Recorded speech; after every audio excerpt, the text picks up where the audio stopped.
Welcome everyone. Welcome to my YouTube channel Young Learners. Today we are going to discuss about valency for class 7th ICSE board. Today we will cover the following topics: valency, chemical formula, methodology of writing chemical formula, chemical equations, and balancing an equation. Let's start.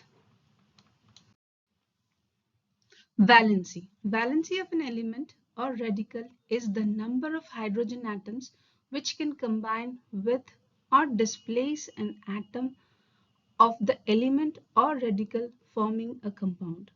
मतलब किसी भी radical या element के साथ the number of hydrogen atoms जो भी add करेगा वो उससे हम पता कर पाएंगे कि जो न्यू कंपाउंड बनी है उसकी वैलेंसी क्या है.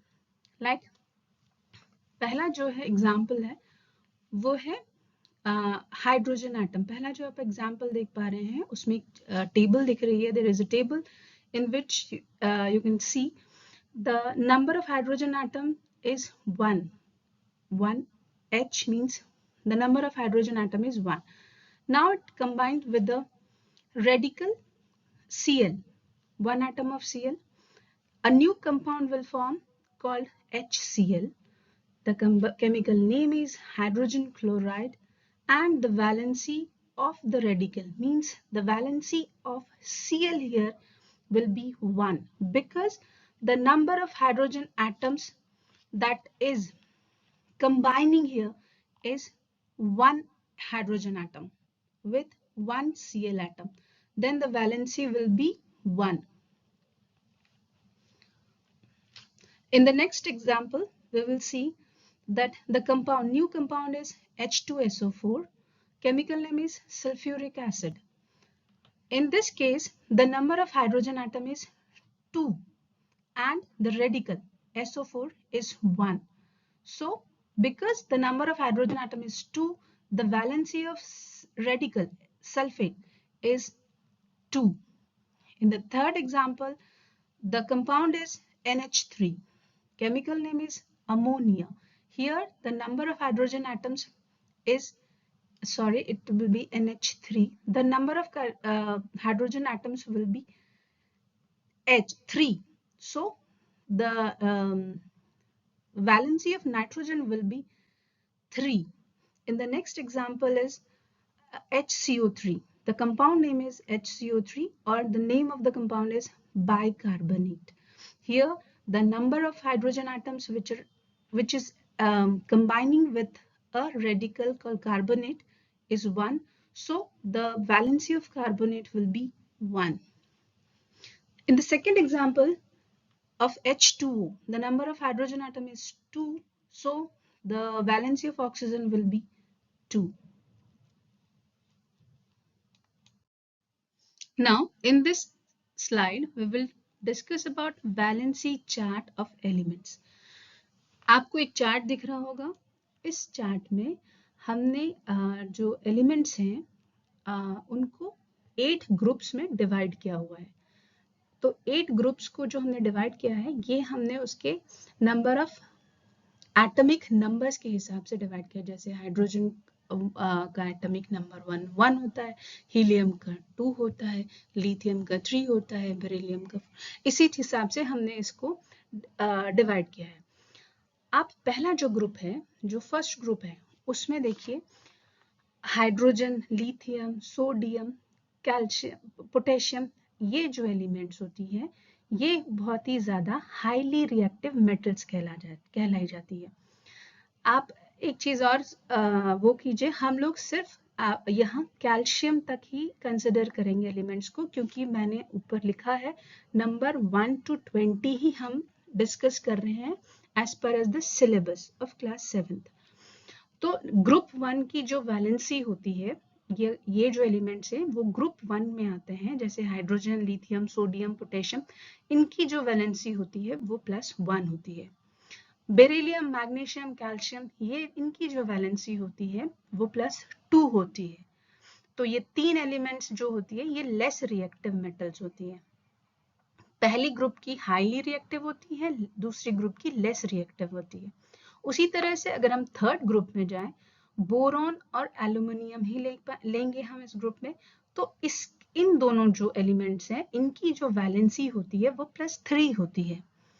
और बोरॉन जो होता है वो एक मेटेलॉइड होता है। मेटेलॉइड क्या होता है? मेटेलॉइड वो होता है, एलिमेंट होता है जिसमें मेटल और नॉन मेटल की दोनों की ही कैरेक्टरिस्टिक्स प्रेजेंट रहती है। उसके बाद नेक्स्ट होता है एल्युमिनियम। एल्युमिनियम जो होता है एक सॉफ्ट सिल्वरी मेटल होता है, जो कि एक मेटल होता है। उसके बाद के जो एलिमेंट्स हैं जैसे कार्बन, सिलिकॉन, ये ग्रुप फोर्थ के में आता है। ग्रुप फोर्थ मींस इसकी जो वैलेंसी होगी आइदर वो +4 होगी या -4 होगी, और ये नॉन मेटल्स होती है। ये नॉन मेटल्स की कैरेक्टरिस्टिक्स में आती है। उसी तरह से ग्रुप 5 में आती है नाइट्रोजन और फास्फोरस की। इसकी जो वैलेंसी होगी वो -3 होती है। ये भी एक नॉन मेटल ग्रुप में आती है। ऑक्सीजन एंड सल्फर जो होती है वो भी नॉन मेटल्स ग्रुप में आता है, जिसकी वैलेंसी -2 होती है। फ्लोरीन और क्लोरीन, इसकी वैलेंसी -1 होती है, जो बिकॉज फ्लोरीन और क्लोरीन जो है हाईली रिएक्टिव नॉन मेटल्स होते हैं। ये बहुत ही ज्यादा रिएक्टिव नॉन मेटल्स होते हैं। उसी तरीके से लास्ट ग्रुप जो होती है वो हीलियम, नियॉन, आर्गन जो होती है वो इनर्ट गैसेस होती है। इनकी वैलेंसी 0 होती है। तो ये पीरियोडिक टेबल होता है। एक और भी होता है वैलेंसी, जो होता है वो number of electrons present in the last shell of an atom. The number, if atom have the number of electrons in the outer shell, और वो आइदर गेन करता है और लूज करता है ड्यूरिंग अ केमिकल रिएक्शन, तो वो भी वैलेंसी होती है, पर उसको इलेक्ट्रॉनिक कन्फिगरेशन के थ्रू समझा जा सकता है, जो आपकी कोर्स में अभी नहीं है। तो इस पे हम नेक्स्ट टाइम वीडियो बनाएंगे। तो अभी आपके लिए आप सिर्फ इस जो भी चार्ट है, आपको सिर्फ 1 to 20 जो एलिमेंट्स है उनकी वैलेंसीज याद कर लीजिए। जैसे हाइड्रोजन, लिथियम, सोडियम, पोटेशियम, इनकी वैलेंसी 1 होती है। बेरिलियम, मैग्नीशियम, कैल्शियम की वैलेंसी 2 होती है। बोरोन एलिमेंट, एल्युमिनियम की वैलेंसी 3 होती है। कार्बन, सिलिकॉन की वैलेंसी 4 होती है। नाइट्रोजन, फास्फोरस की वैलेंसी -3 होती है। एक चीज और बताती हूँ, जो प्लस जिस पे वैलेंसीज लिखी रहती है वो मेटल्स होती हैं, जहां नेगेटिव्स लिखी रहती है वो नॉन मेटल्स होती है। वैलेंसी भी पॉजिटिव और नेगेटिव होती है। वैलेंसी हमेशा होल नंबर्स में होगी, आपको कभी भी वैलेंसी हाफ में नहीं होगी। जैसे 1/2, 2/3 ऐसी वैलेंसीज नहीं होती। किसी भी एलिमेंट की वैलेंसी हमेशा होल नंबर्स में लिखी जाती है।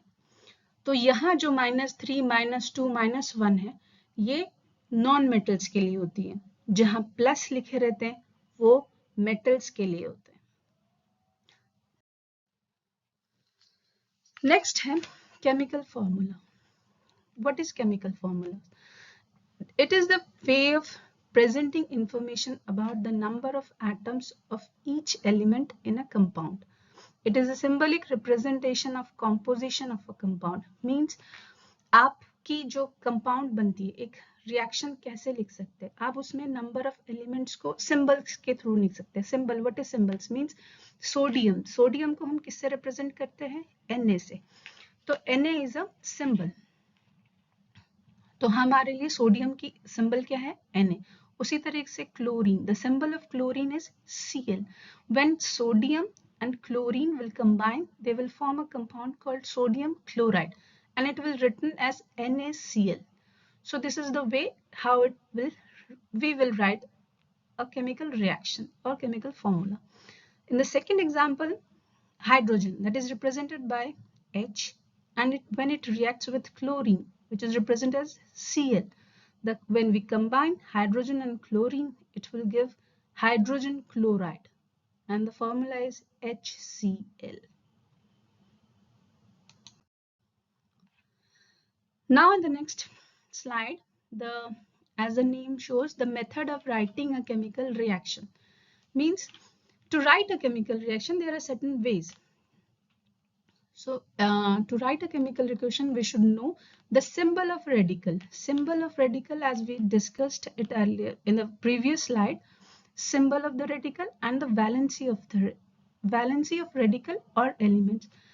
For you, because आप लोग क्लास 7th के स्टूडेंट्स हैं, तो आपके लिए वैलेंसी अभी इलेक्ट्रॉनिक कन्फिगुरेशन आप लोगों के उसमें it has not been introduced for class 7th syllabus, तो हमने उसे अभी डिस्कस नहीं किया है।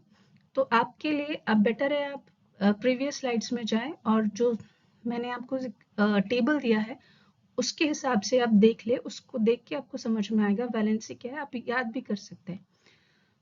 शुरुआती जो एलिमेंट्स है उनकी वैलेंसी आप अगर याद कर ले तो it will be better for you.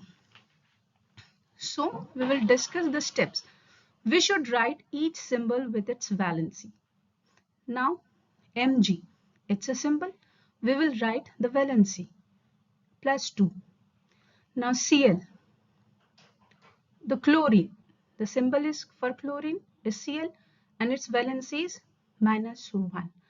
In the second point, we will have to interchange the valencies. Means we will interchange the valencies of each symbol or element. Cl we will interchange with +2, Mg we will interchange with -1, and the formula or the new compound will be MgCl2, magnesium chloride. यहाँ magnesium का 1 हो जाएगा, chlorine के 2 हो जाएंगे, ये हो जाएगा magnesium chloride.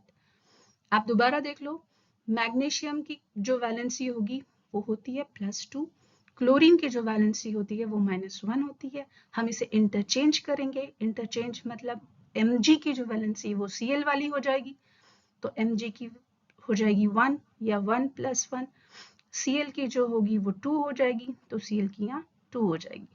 In the next example, calcium, which is represented Ca, and chlorine, Cl.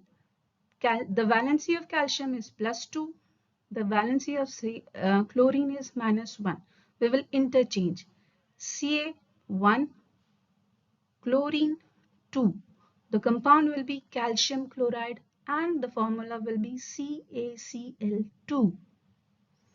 Third, sodium oxide. For the formula, this compound is sodium oxide.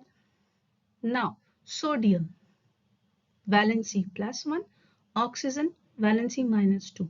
We will interchange sodium 2, sodium के 2, oxygen का 1, तो Na2.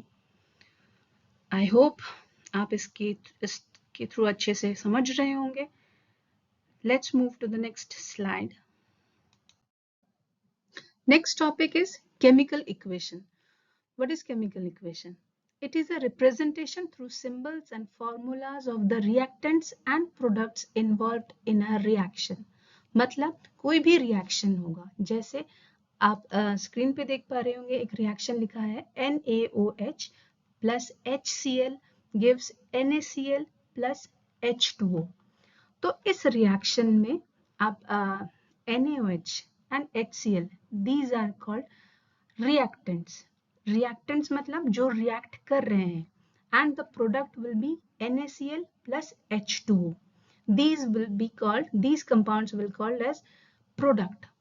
और एक भी कोई भी chemical reaction, balanced chemical reaction will always follow the law of conservation of matter. What is law of conservation of matter? Law of conservation of matter means a matter will neither created nor destroyed during a chemical reaction. मतलब किसी भी chemical reaction में जो matter होगा वो ना ही create होगा और ना ही डिस्ट्रॉय होगा. मतलब the number of atoms of a element in a compound will neither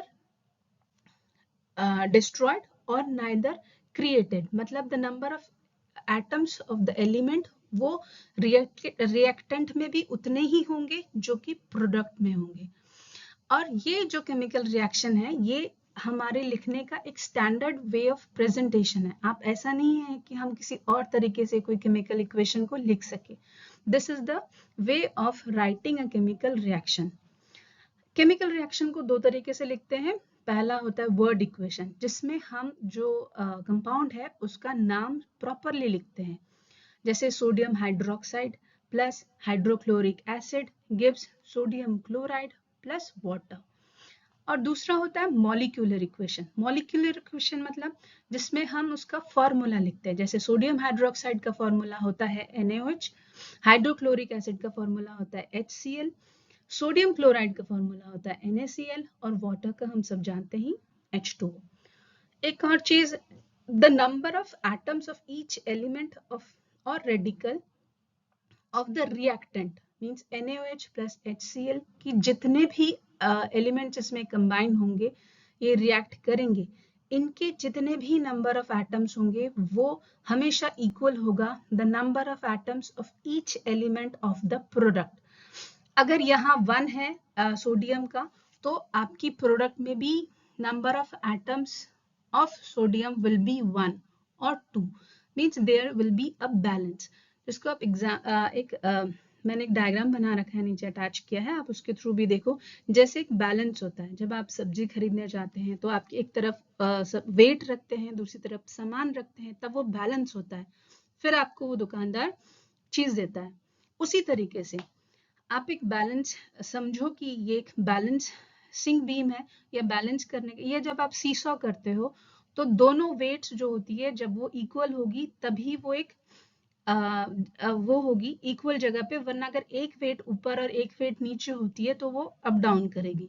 वैसे ही एक केमिकल रिएक्शन में, जैसे आप रिएक्टेंट्स में देख रहे हो, 2 हाइड्रोजन के एटम है, 2 ऑक्सीजन के एटम है और 2 हाइड्रोजन के एटम है। उसी तरीके से दूसरे उसमें देखिए, हाइड्रोजन के 2 एटम्स मिलेंगे, 2 ऑक्सीजन के मिलेंगे, 2 हाइड्रोजन के मिलेंगे। Number of atoms will be same, इनकी प्लेसमेंट जरूर बदल सकती है, but the number of atoms will be same. So next, balancing an equation. अब इक्वेशन फॉर्म करना तो हमने सीख लिया, अब इसे करेंगे बैलेंस कैसे करते हैं। एक एग्जांपल लेते हैं H2 प्लस O2 का, जो फॉर्म होता है वाटर में H2O, बहुत इजी एग्जांपल है। इसमें कौन कौन से एलिमेंट्स इन्वॉल्व हो रहे हैं? इसमें एग्जांपल इन्वॉल्व हो रहे एलिमेंट्स जो है हाइड्रोजन और ऑक्सीजन, तो हाइड्रोजन और ऑक्सीजन। अब इसमें पहले एग्जांपल देखिए, हाइड्रोजन के कितने एटम्स हैं? 2। ऑक्सीजन के कितने एटम्स हैं? 2। फॉर्म होता है हाइड्रोजन के 2 एटम्स, बट ऑक्सीजन का तो 1 एटम है, तो क्या ये बैलेंस्ड इक्वेशन है? It's a unbalanced equation. Balanced equation तब होगी जब यहाँ हाइड्रोजन के कितने एटम्स हैं? 4, ऑक्सीजन के 2, यहाँ हाइड्रोजन के कितने हो गए? 4, 2 into 2, we will multiply the atoms, 2 into 2 is equal to 4 atoms of hydrogen, और इस O को इस 2 के साथ मल्टीप्लाई करके आता है 2, तो 2 ऑक्सीजन के एटम्स होंगे। तो यहाँ भी 2 ऑक्सीजन के एटम्स, यहाँ भी 2 ऑक्सीजन के एटम्स, यहाँ 4 हाइड्रोजन के एटम्स, यहाँ भी 4 हाइड्रोजन के एटम्स, तो ये होती है बैलेंस्ड इक्वेशन। अगर आप एग्जाम्पल में ये इक्वेशन लिखाएंगे तो आपको मार्क्स नहीं मिलेंगे। एक और एग्जाम्पल के थ्रू समझते हैं। एग्जाम्पल जैसे Mg प्लस O2, सबको पता है Mg और O2 अगर रिएक्ट करेगा तो बनेगा MgO। देखिए Mg के यहाँ कितने एटम्स हैं? 1। ऑक्सीजन के कितने हैं? 2। जब ये कंपाउंड बनता है तो Mg के यहाँ कितने हैं? 1। ऑक्सीजन के कितने हैं? 1। तो क्या ये रिएक्शन है? क्योंकि यहाँ तो ऑक्सीजन के 2 हैं, बट यहाँ तो 1 है, तो ये तो बैलेंस नहीं है। आप देखिएगा जब कोई कंपाउंड फॉर्म होता है, आपको हर एलिमेंट का atom number of atoms count करना होगा। ऐसे नहीं है कि अगर कंपाउंड है तो आप इसके साथ पूरा एज अ होल कंपाउंड आप इसको नहीं कर सकते।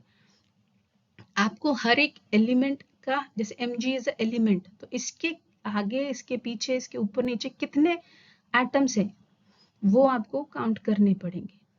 ऐसे ही दूसरा एग्जांपल है Mg प्लस, अगर हम इस Mg के आगे 2 लगा देते, जैसे यहाँ लगाया तो 2Mg हो गई, 2Mg plus O2, now the compound will be 2MgO। इधर था MgO जिसमें कोई भी आगे 1 2 अगर कुछ भी नहीं है तो इसका मतलब 1 है, अगर कुछ और लगाया जैसे 2 लगाया है तो ये दो मॉलिक्यूल्स ऑफ MgO है। तो Mg में इस मॉलिक्यूल में कितने एटम्स हैं? Mg के 2, ऑक्सीजन के कितने हैं? 2। तो इधर भी 2 है, 2 2 2, इधर भी 2 2, तो ये बैलेंस्ड इक्वेशन है। एक और एग्जांपल ले लेते हैं, Zn प्लस HCl का। Zn और HCl जब कंबाइन होता है तो बनता है ZnCl2 and H2 gas will release. So in Zn the number of atoms will be 1. In case of HCl the number of atoms of hydrogen will be 1, Cl 1, and in the product Zn1 chlorine 2 Cl2, the number of atoms in chlorine here will be 2, plus H2 means the number of hydrogen atoms is 2. Everything is 1, Zn1 H1 Cl1, but here Zn1 Cl2 H2, it is not equal. Both the sides should be equal to be a balanced. In the case Zn plus 2HCl is equal to ZnCl2 plus H2. In this case, Zn is 1, H2 2, Cl1. In the product, Zn1, Cl2 and H2 2. So this is a balanced equation. So for this today's video, I think इतना ही बहुत होता है. Next video हम कुछ नया discuss करेंगे.